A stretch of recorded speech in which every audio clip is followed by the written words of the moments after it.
नमस्कार दोस्तों, स्वागत है आप सभी का मेरे channel healthy beginning with doctor Rajni में। आज हम बात करेंगे हाई ब्लड प्रेशर के बारे में। हाई ब्लड प्रेशर जिसे साइलेंट किलर के नाम से भी जाना जाता है। साइलेंट किलर क्यों?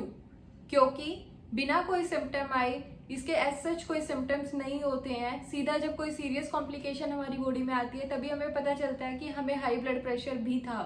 यानी कि जैसे कि दिमाग की नस का फट जाना या फिर हार्ट की ब्लॉकेज हो जाना, इस टाइप से हमें कोई भी कॉम्प्लिकेशन आएगी तब हमें पता चलता है कि हमें हाई ब्लड प्रेशर भी था। जैसा कि हम सबको पता है, हार्ट जो है वो पंप करता है, पंप करेगा तो एक प्रेशर को क्रिएट करता है। वो उस प्रेशर के थ्रू ब्लड जो है पूरी बॉडी में फ्लो होता है, जिसे हम ब्लड प्रेशर कहते हैं। हार्ट जैसे पंप करता है तो एक ट्यूब निकल कर जाती है हार्ट से, जिसका नाम अरोटा होता है। A for aorta and A for away from the heart. इस ट्यूब का काम है पूरी बॉडी में ब्लड को सप्लाई करना। पहले ये हमारे राइट हैंड में करेगी, फिर ये हमारे ब्रेन में करेगी, फिर लेफ्ट हैंड में जाएगी, उसके बाद ये घूमकर छाती, पेट और पैरों में, ऐसे करके ये पूरी बॉडी को ब्लड की सप्लाई करती है। यूजुअली हमारा नॉर्मल बीपी 120/80 होता है, यानी कि 120/80। 120 जो है ऊपर वाला, जिसे सिस्टोलिक बीपी भी कहा जाता है, और 80 जो है नीचे वाला, जिसे डायस्टोलिक बीपी भी कहा जाता है। और जब यही बीपी ऊपर वाला 130 के ऊपर और नीचे वाला 90 के ऊपर जाने लगे तो उसे हाई बीपी कहते हैं। ऐसे हम मेजर करेंगे बीपी को, कैसे मापते हैं? स्फिग्नोमेनोमीटर की हेल्प से।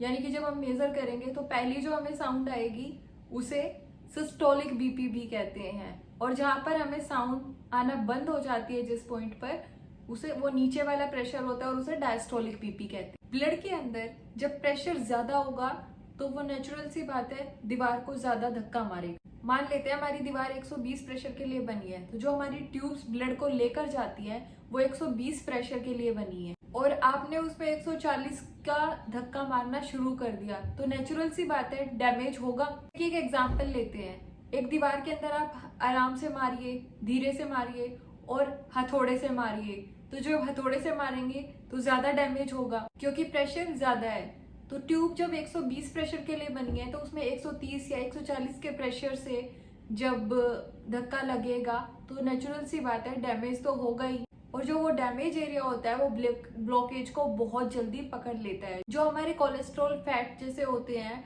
वो सब स्मूथ एरिया में डिपॉजिट नहीं होते, फिसल जाते हैं वहां से। यानी कि जब यहाँ पे धक्का लग रहा है तो यहाँ पे रफ एरिया बन चुका है, तो यहाँ पर वो जमना शुरू होंगे, जिसकी वजह से वो हार्ट का ब्लॉकेज कर देंगे।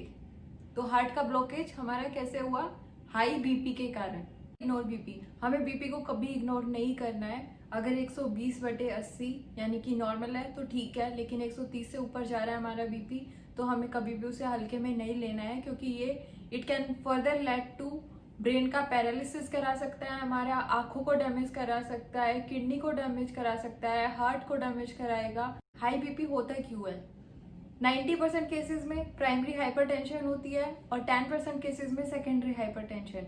प्राइमरी हाइपरटेंशन वो होती है जिसमें हमें कोज का नहीं पता होता है, इडियोपैथिक जिसका कोज हो, और जो 10% केसेस होते हैं उनमें सेकेंडरी हाइपरटेंशन होती है। सेकेंडरी हाइपरटेंशन जैसे कि किसी और बीमारी की वजह से, अगर हमारे शरीर में कोई और बीमारी है उसकी वजह से अगर हमारा बीपी बढ़ता है तो उसे सेकेंडरी हाइपरटेंशन कहते हैं, या किसी कोई हम ड्रग ले रहे हैं उसकी वजह से हमारा बीपी बढ़ रहा है, या प्रेगनेंसी के टाइम पर हमारा बीपी बढ़ रहा है तो उसे हम सेकेंडरी हाइपरटेंशन कहते हैं। तो ये 10% केसेस में ही होती है, जबकि 90% पे प्राइमरी हाइपरटेंशन होती है। मेजर कोजेस क्या है हमारे बीपी बढ़ने के? क्यों बढ़ता है हमारा बीपी? स्ट्रेस की वजह से, जो टेंशन हम लेते हैं ना उसकी वजह से, वो सबसे मेजर कॉज है, सबसे बड़ा कॉज है हमारी ब्लड प्रेशर का। ओबेसिटी, मोटापे की वजह से, डायबिटीज यानी शुगर की वजह से, ज्यादा नमक खाते हैं तो उसकी वजह से भी, और एक्सरसाइज नहीं करते हैं या बहुत कम करते हैं तो उसकी वजह से भी। अब जो है यानी कि स्ट्रेस जो है हमारा वो 2 टाइप का होता है, यानी कि 2 प्रकार का होता है। एक तो आप क्या चाहते हैं और एक क्या होता है। जब ये दोनों मैच कर जाए तो स्ट्रेस नहीं होता। आप क्या चाहते हैं इसको चेंज करना तो इजी है, लेकिन क्या हो रहा है जो हमें पसंद नहीं है तो उसे तो हम चेंज नहीं कर सकते। तो अपने आप को बदलो, जो आपकी रिक्वायरमेंट्स है, एक्सपेक्टेशंस हैं दूसरों से, उन्हें चेंज करो तो आपका काफी स्ट्रेस जो है कम हो जाएगा। तो दवाइयों के साथ साथ हमें बीपी जैसी बीमारी से बचने के लिए लाइफस्टाइल मॉडिफिकेशन करना बहुत जरूरी है। जैसे कि हमें 30 मिनट्स की वॉक लेनी ही लेनी है। कंट्रोल कैसे करेंगे हम हाई बीपी को? हमें एक तो रेगुलर चेकअप कराना होगा, एक regular checkup for high BP.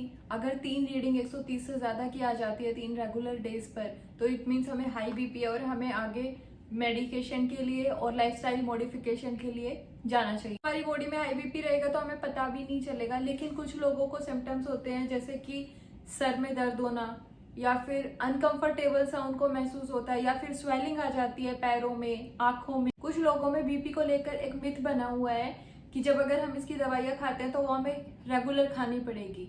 हाँ, जब तक बीपी है हमें रेगुलर खानी पड़ेगी, लेकिन जब आपका बीपी कंट्रोल में आ जाता है, यानी कि 120-80 जो कि नॉर्मल बीपी होता है, जब वो वहां पहुंच जाता है तो हम एक टाइम आने पर दवाइयाँ बंद कर देते हैं। ऐसा कुछ नहीं है कि बीपी की दवाइयाँ अगर एक बार शुरू हो गई तो हमेशा के लिए खानी पड़ेगी। जब आपका बीपी कंट्रोल में आएगा तो आपकी दवाइयाँ बंद कर दी जाती है। 30 की उम्र के बाद हमें हर 2-3 महीने पे अपना बीपी रेगुलर चेक करवाते रहना चाहिए। लाइफस्टाइल में हमें मॉडिफिकेशन करनी है, जैसे कि हमें अपना वेट कम करना है। 1 किलो वेट कम करने से हमारा बीपी जो है 1 से 2 mm कम हो जाता है। मेडिसिन हमने रेगुलरली खानी है, स्मोकिंग हमने बिल्कुल बंद कर देनी है, ड्रिंकिंग हमने बिल्कुल बंद कर देनी है। बनाना यानी कि केला यानी कि जो पोटेशियम रिच डाइट है हमने वो लेनी है। नमक बिल्कुल कम कर देना है, बिल्कुल 0 के बराबर कर दो उसे, क्योंकि नमक से क्या होता है, हमारी बॉडी में वाटर रिटेंशन होता है जो कि बीपी को बढ़ाता है। सैलेड, सब्जी, फ्रूट्स ये सब हमने लेना है। ऑयल, कोलेस्ट्रॉल, फैट बिल्कुल नहीं लेना है। तो दवाइयों के साथ साथ हमें बीपी जैसी बीमारी से बचने के लिए लाइफस्टाइल मॉडिफिकेशन करना बहुत जरूरी है। जैसे कि हमें 30 मिनट्स की वॉक लेनी ही लेनी है। So hope you all like the video and stay tuned with me for more videos like this. BP हारेगा, देश जीतेगा। जन जन तक यही संदेश, रोग मुक्त हो मेरा देश। धन्यवाद।